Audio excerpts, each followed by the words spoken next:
Hello, this is Gary Davis, and I am a technical specialist with the Media and Entertainment Group at Autodesk. In this video, I'm going to be showing you a little bit of the work that's behind the scenes of my preparation for SigGraph 2012. This demonstration is really, like I said, it's a behind the scenes. It's not as flashy as the demonstration that I hopefully am going to be putting together and presenting at SigGraph, but I thought it might be interesting to people that are using Autodesk Smoke 2013 with 3D rendered assets.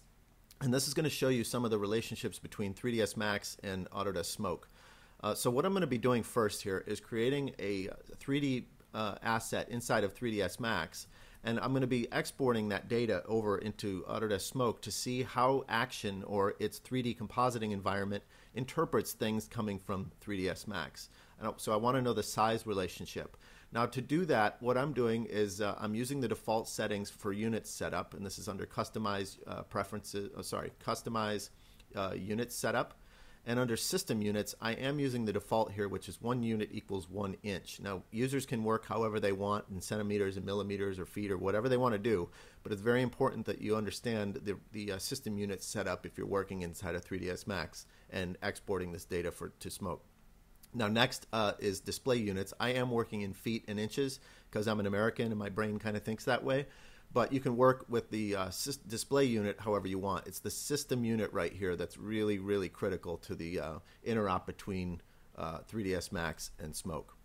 So I've got that set up the way that I like. Now the other thing that I'm going to be doing is I want to output and find out things that are a aspect ratio of 16 by 9. So something roughly like that. If I look at this, you can see that my length is actually the height and the width is kind of that way. So these numbers are backwards. If you can't read that, it says 7 feet by 13. And if I were to type in 9 by 16 and have that exact measurement, turn off my grid so you can kind of see what I'm doing here.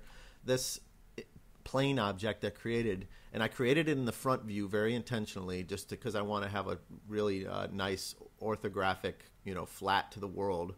And then one last thing I'm going to do here is under the move tool, I'm going to just zero this out so that it's at 0, 0, 0 in the 3D environment. So once again, if I turn back on the grid and I show our overlay, you can see that that's exactly at 0, 0, 0. It's 16 feet wide by 9 feet tall, and that's for our image aspect ratio to be high definition. Okay, so the next thing I'm going to do is create a couple of point helper objects, and in Max speak, these are just null objects or points in space. In Smoke's action environment, these are going to be what are called axes, and you can do a lot of great things with these. So I want to learn how these are going to come across, and one of the things I want to test is the orientation. So first I'm going to come up under my snap tool and snap to vertices, because I want to actually create these point helpers directly on the surface or right at the corners of this card. Now I'm going to do these first two very intentionally in the front view, and I'm creating those 2 points right there. And then the next two I'm going to create are very intentionally in this perspective view, because I want to learn the difference between the orientation of how these things are going to export. So once I've got, oops, and I don't need that extra one. So now I've got a card at 0, 0, 0. It's a 16 by 9 aspect ratio. And I've got 4 point helpers, 2 of which were created in the front view and 2 which were created in the perspective view. So with that, I'm going to just say, let's go ahead and export to an FBX. And I'm going to be using I'm going to export to a file that I already created ahead of time, but I'm just going to overwrite it. And FBX is the preferred file format for going into Autodesk Smoke's action module. So I'm going to save this out, replace it, and then what I'm doing right here is 3ds Max is giving me preset options for FBX exporting.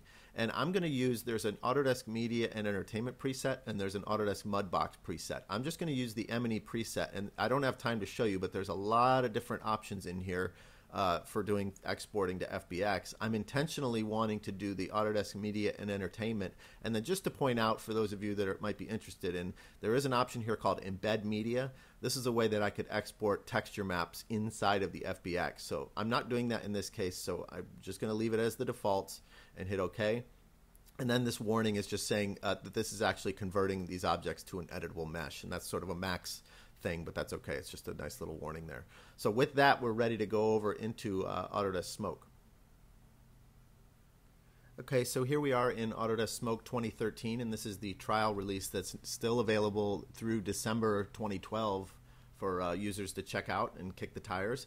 I wanted to show you this from scratch. I've got an empty folder here, and I'm just going to create a new color source. And this is really just a black frame, and I can have it any duration that I want, but I want to make sure that it's 16:9 image aspect ratio for my tests. So whether I'm doing this at 720p or 1080, it doesn't really matter. Those are two obviously typical file, image aspect ratios, but they're the same image aspect ratio, so it's that value right there.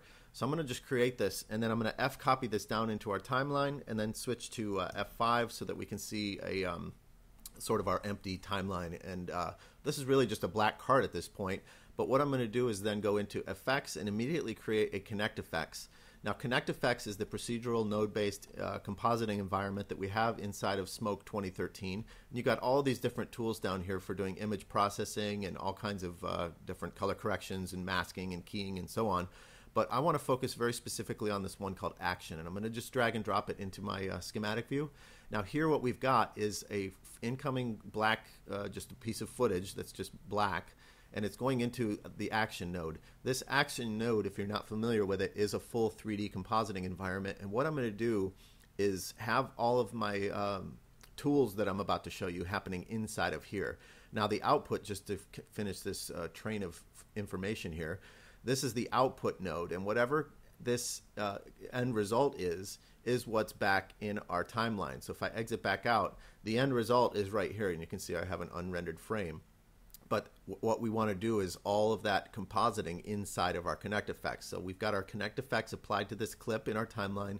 I can go back into the editor, and here I am back in my procedural compositing environment. Now this is sort of you could almost think of a 2D compositing pixel processing flow of information right here. And like I said, I want to be working inside of this node right here. So I'm just going to change the schematic view to our Action schematic. And now what I'm doing is I'm looking at the inside of our 3D environment. So this is very much like working inside of 3ds Max. And just to show you, I've got lots of different nodes as well inside of our 3D environment. But this is more of a, well, not more of, this is a full 3D environment. So one of the things I'm going to do here is just go ahead and immediately say I want an import node, and when I drag and drop this out, it's asking me what do you want to import, and I've got several different file formats that I can import, including 3ds files, Photoshop files, which would be a bunch of layered 2D raster information, but in this case I want to go in and get that FBX. So I'm just going to navigate to the top of my directory structure here and go out to my volumes, my NAS, and actually get this. There's my test size 01, and I'm going to leave all the defaults the same just to point out there is this FBX scale right here, but I'm intentionally doing this using all the defaults. And just to point out there's some other options here for keeping it frame rate, creating media or texture maps, lights, cameras, mesh animations, which is for deforming meshes, which is very interesting, and also normal. So once again, I'm going to leave these all to the defaults, but I think the most important for this test is that our FBX scale is set to 10. And that's kind of an ambiguous number. I'm just going to leave it to the defaults and say OK. And I'm going to bring this in. Now you can see in addition to our default action camera that was created by Smoke's action module, we now also have a couple of things else going on in here. We've got a piece of geometry with an axis, and then here's those 1, 2, 3, 4 point helpers. And now if I zoom out here, I'm just zooming the view, look what, lo and behold, and I did this test ahead of time, so I kind of knew this was the case. If I take our action or axis and sort of push this around or just rotate it, you can see that there's this card. Well, that's the actual piece of geometry that 3ds Max exported. And if you'll notice, it's a white card and it's rotating inside of this black viewport. Well, that black viewport represents the actual render view of our action module. So whatever is inside of that action view, let's say, for example, I just tip this card like this and then exit out of Connect Effects, you'll see that that tipped card, here's our window. So this is almost like a viewport or a window into our 3D environment, if you will. And if I go back in and reset the rotation on this, I'm just hitting Control and clicking rotation. The actual 16 foot by 9 foot card working at 1-inch system units inside of 3ds Max just happens to be an exact fit. So that's a nice coincidence that I found out during this test, which kind of prompted me to do some of this recording. Now, what we've also got over here is these axis or pivot points that we did. So as you can see, if I click this one here, it's highlighted on the upper right. The next one is the, upper left. The next one is the upper right. Point 3 is down here is our lower left, and lastly our lower right. So we've got all of those that came across.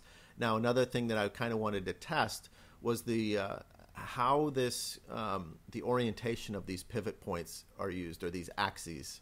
So what I'm going to do for that is to I'm going to exit out of Connect Effects. I'm just going to go create another piece of media here. I'm tapping T for thumbnail view.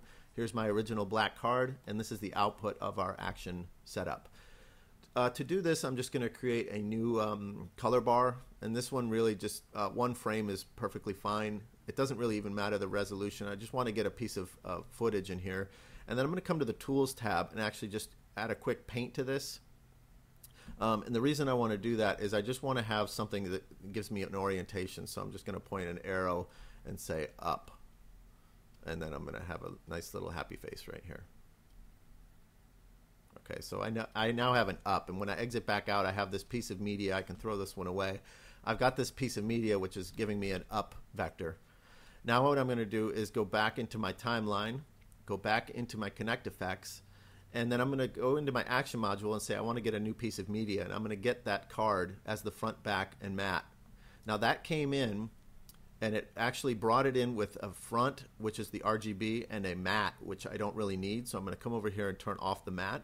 So now we've got our card, and you can see it is in fact, right at 0, 0, 0, and it's a perfect 16 by 9, and it's pointing up, and it has its own axis, which if I double click, you can see that I've got, I can rotate it, I can move it in space, and so on. But I don't want to necessarily orient it with this axis. This axis here controls the actual pivot point of our color bars. But what I can do is actually use this as a control surface, if you will. This one here is our initial black card that came over, or white card rather, from 3ds Max. And if I wanted to really get fancy here, I could probably be naming things differently, but that's okay. Now, you'll just remember these 4 points are the 4 axes that came over from 3ds Max. And what I can do is just create a relationship so that this top left one, I'll start with this guy right here. I'm just going to drag a connector to the axis or pivot point of our color bars. And when I release this, you can see that it snaps right up in there. And if I zoom out, you can see that up is still in fact up. So that's nice and good. Now we still have independent control over the pivot point of our object. Let me reset that, of our card. But we also have separate controls that are controlling the position and orientation and so on from 3ds Max. So let me just reset these, again holding control, and I'm going to break that connection and it'll snap back to 0. Now let's try that with the second one. This is the upper left. So if I just wire this, upper right, when I do that, same thing, it's still got my up vector, and that's great. Let's disconnect it. Now let's try it with the third one, which is down here. If I just drag a connection between those two, you see that it actually snapped, and our up vector is actually pointing away from the camera, and our card got tipped back. Now you'll remember that these bottom two were created in the perspective viewport inside of 3ds Max, which was right over here. So the two that I created in the front view were actually oriented correctly for up, and that's very important. So if I create point helpers in the front view like this, these are going to be great for smoke to use for whatever purposes I want. If I create them over here, they're going to be tipped back so that primitive objects and things like that would actually be oriented like this. They'd be tipped back away from the camera and not facing the camera. So that's going to be a very important aspect to understand as we go between these applications. And again, if to just check this last one inside of smoke, I can just create a connection between those two, and once again the up vector is in fact pointing backwards. So that's a really quick look at a way to sort of determine the relationship between these applications. And just to show you another quick example here, I've got some more stuff in here, and maybe I'll make our friend the old teapot right on this guy right there. And once again, I'm just going to say export this out as an FBX. I'll overwrite that one. I'm just going to use all the same settings of the defaults. That's okay. And then if I jump back into smoke, I'm going to just hit spacebar D to delete these, delete all the stuff, go to my action bin, re-import, and get the same exact one. It's going to take a little bit longer. You can see there's all of those great points in there, and now I've got the ability to see my environment in 3D space, and we've got our teapot in there. Now this, I'm not going to get into 3D lighting or anything, but you can see that we've got our full 3D environment and yeah, all that good stuff, even ambient occlusion. So with that, I'll pause it, and I want to show you one more thing that has to do with the way that rendered assets come in, image sequences coming from 3ds Max. In this last section, I just wanted to show some options for bringing in rendered assets, and this is from our friends at Arc Media. We'd like to thank them. This is a non-photorealistic animation that I rendered out using their assets, and you can see here that it's as this plays through, I've got some, just an animation using a non-photorealistic look. If you come down here, and what I did, I actually double-clicked on that to get this little player. You can see that this is 1280 by 720 footage, so it's it's a high-def image animation, and it's also defaulting to 59.9 frames per second, which is a typical, if I were to shoot like a sports, an actual real-world sporting event, a lot of people do that at 720p, 59.9. But I want to force a frame rate onto this. I don't want Smoke to assume this 59.9. I want to do this maybe at 23.9 for a 24 frames per second animation. So that's something that I would have to consider. Another thing in the MediaHub, and this is a very big one for CG rendered assets, we have the option to do create project media, and that basically creates a local version that's handled by Smoke's library. But more importantly, as it relates to these assets, is this create multi-channel clip. And this is going to be, in fact, you can see there, it says it gives you the ability to read in an RGB media and its alpha channel into a single matte container. And I want to talk about that very specifically here. So the two things I'm going to do is show you this. I've got my test 3D here. I'm going to just work with this clip right here. And this clip does, in fact, have an alpha channel. If I bring this in and say create multi-channel clip, and I go ahead and, and one more thing I wanted to do is actually over here under the format specific options, say I want to select the frame rate and force 23.9 on it. So under general, I'm creating multi-channel clip, and under format specific, I'm forcing a frame rate. Okay. Now when I say import this and I look in my timeline, you can see that this clip came over, and it's a 5-second clip. If I hold down Alt, you can see that it is in fact 1280 by 720, and it did come in correctly with 23.9. So I forced a new frame rate on this clip. Now if I go back to the MediaHub and I get the same exact clip and do the exact same thing, select the frame rate, force a frame rate, go to general, but this time I'm going to say don't create a multi-channel clip. Before I hit import, I just want to point out I'm only selecting this one clip here, which has red, green, blue, and alpha, and it's indicating that by this multi right here.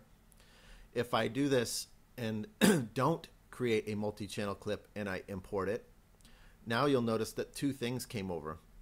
If I look at my thumbnail view, this came over and this came over. So this is like the red, green, and blue, and this is the alpha.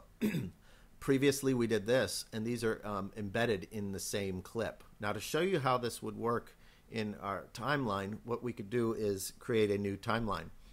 I'm going to create first the one that had a matte container, and I'm going to just drag and drop this down and create a new timeline. And switch back to F5 so you can see this. So here's our clip, and if I look at, you can see it play through, and that's fine and well, and you don't really see the effects of an alpha channel or anything like that, but it came in just like we asked it to. If I go back to thumbnail view and get this one here, I'm going to just F copy it down in the timeline and use my snap tool to just put it end to end. And if I zoom my timeline back out, now you'll see that there's the first clip, there's the second clip, so they don't look any different, they're the exact same clip. But notice in the timeline, this first one has a darker blue value, and that means it's a matte container. That color, when I have nothing selected, this color is indicating that this is in fact a container. So there's extra information inside of here. If I were to look in here, you can say, if I select this clip, there's nothing special about it. And if I select this clip, it has a matte container applied to it. and I can go in and say edit that matte container, and here you can see I have the RGB information as well as the alpha channel, and you can see that it's hard to maybe see in my recording, but there's a thumbnail right there. There's the alpha channel right there, and there's the RGB. So I can exit out of our matte container and get back to our timeline. So you have one with a matte container and one without. And to show you the effects of how this could work, what I'm going to do is actually create a new video track, and I'm going to just put this down below. Or let's actually, sorry, it might be easier to just drag and drop that one up on top. So I've got our original 2 clips, and I've got just nothing down underneath it. Once again, I'm just going to get some color bars here. And let's just make them really long and create that, and copy that down into our bottom so we have something underneath. Now here we can see our clip. There's our matte contained version, and here's our non-matte contained version. Now you might be asking yourself, why isn't that alpha channel punching through? Well, the only thing you have to do, and this is kind of the ending big step here, is that we did, in fact, and just to remind you before I show you the trick or the workflow, under MediaHub, we did create a multi-channel clip. However, we didn't say to use that alpha channel. And to use that alpha channel, what we need to do is to just add one more effect to this clip with the matte container, and that's an axis. And now by doing that, you can see that those color bars are going to be punched through. And if I just go ahead and process this down, you'll see that that happens very quickly. We're actually processing all of that information. We're processing, you know, the composite, our timeline composite, as well as the matte contained alpha channel, as well as this information over here. So now you could see I could play that through, and we have our color bars comped behind there. And then our second one does not have that. And then just in closing, if I were to show you, remember if I switch back to thumbnail view, we had our original, and we also brought in that alpha channel as an option when we said don't create multi-channel clip. What I could do is actually choose later to say, you know, okay, I'm editing away, pretend this is a different shot or something, and then we get to this shot and we say, okay, I want to put the color bars behind there. Now what I can do is actually just say on this clip, go ahead and create that axis effect, and here is a button to say go get a matte, and I can go choose whatever matte that I want to for this, and boom, I get the final exact same result. Here's our first one, here's our second one, and then to finish that down, I could just select it and process that down. So that's a quick look at some of the behind the scenes that I've been working on for SigGraph 2012 using Autodesk Smoke 2013 as well as 3ds Max 2013. So with that, I hope to see you at SigGraph. If not, please check out the area website. I'm sure we're going to be broadcasting live every day, and I thank you for your time.